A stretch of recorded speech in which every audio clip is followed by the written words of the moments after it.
So, in today's episode, as you can tell by the title, we're going to discuss the central bank digital currencies that are most definitely going to be released. So let's get straight into it.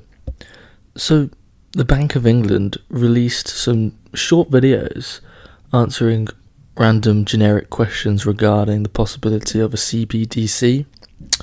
In reality, I feel like the central banks, such as, let's take the Bank of England, I feel like they will actually announce a new CBDC, or as some of the newspapers are coining it, Britcoin. I believe they'll announce it probably in a year's time, or within the next year at least. And think about it, who's going to be the type of people to actually use this technology? It's going to be young people, realistically. And these young people aren't going to use it for spending purposes necessarily. I feel like it's going to be more of an investment vehicle, because especially since they're going to probably back it by a real commodity. Although in saying that, the Treasury released a statement in which they say, and I'm quoting them here, "This means that it will have intrinsic value and not volatile, unlike unbacked crypto assets, as there would be a central authority to back it." Basically saying that because the Bank of England would be backing this currency, therefore it wouldn't be as volatile. So when they say this central bank will be backing it, do they mean it in the same way that current fiat currency is printed? Is that what they mean? Because if that's the case, then it's going to be no different to current pounds. The only difference being that it'd be on some crypto space, making it, quote, safer for use online, and transactions can be recorded easily. I mean, that would be the only benefit towards it. If they were to back the currency by just the trust of quote central authorities, that would be no different, and there would be no benefit for the public use. However, if they were to back it by, say, using a commodity such as gold, this could have real potential, and it could be viewed as more of an investment vehicle, and it could be the beginning of the end of fiat currencies around the world, because at least then these cryptocurrencies would be backed by a commodity with intrinsic value, whereas current fiat currency has no intrinsic value. Now, in my opinion, do I think that the CBCD would be successful? No, is the short answer. And I'll tell you why. Because think about the everyday consumer.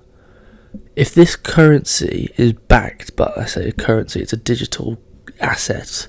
If it's backed by a commodity such as gold, it means that they're going to view it as more of an interest, more of a investment type vehicle. Whereas people don't really want that nowadays. People want certainty with their money. They like to see in their bank account they've got this X amount of pounds that can be spent with this X amount of goods, right?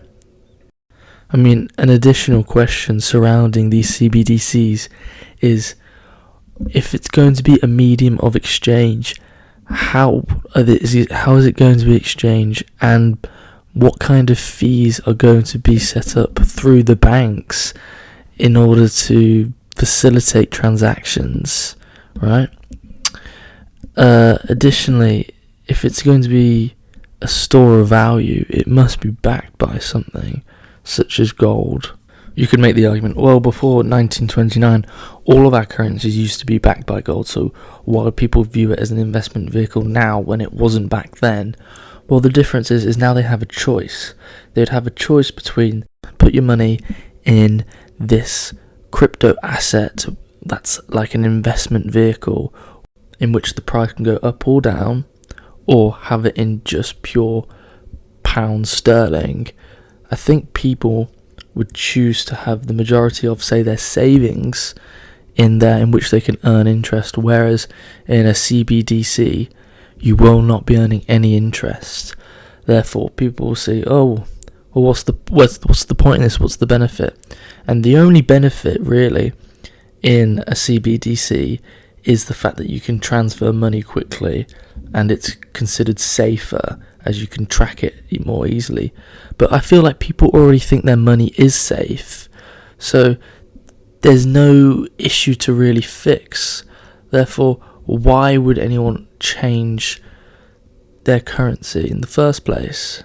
You know, people won't be forced into it, especially since you don't have to pay your taxes in it. If you don't have to pay your taxes in it, then people won't use it. It's like why do people currently use fiat currency? Why don't we pay in gold or something? It's because the government requires you to pay in pounds sterling. They don't accept anything else taxes in. All they accept it in is pounds, right? And I highly doubt that they will start accepting digital currencies as form of taxation payments. I mean, CBDCs raise so many questions. One of the most important ones I have is, will they be able to issue more of these CBDCs, or will it be a fixed amount? Because the reason people use cryptocurrencies and people say that cryptocurrencies hold intrinsic value is because of their scarcity. Whereas if a central bank has full possession over the supply and the internal workings of these CBDCs, will they be able to manufacture more of them in the same way they can print more money? And if so, what value would they have, except for the fact that they are backed by the central bank, which really means nothing? I mean, are the central bankers going to be able to mine more of these cryptocurrencies into existence? Is the Bank of England going to have massive amounts of storage in these hard drive units in which they're mining away for more and more currencies, more and more Bitcoin? Let's say there is a finite amount of these cryptocurrencies, these so-called Bitcoins, right? That would change the way our banking system works entirely, and the way governments would be able to borrow. Because let's say these Bitcoins took over and normal fiat currencies were no longer a thing because it's backed by something. I mean, just think about how the central banks are going to operate. They're no longer going to be able to do massive amounts of QE because you can't do that with central CBDCs. So that will be out of the window. And then also you've got to consider normal banks. Banks won't be able to do fractional reserve banking with CBDCs. Therefore, normal currencies will have to stay in circulation.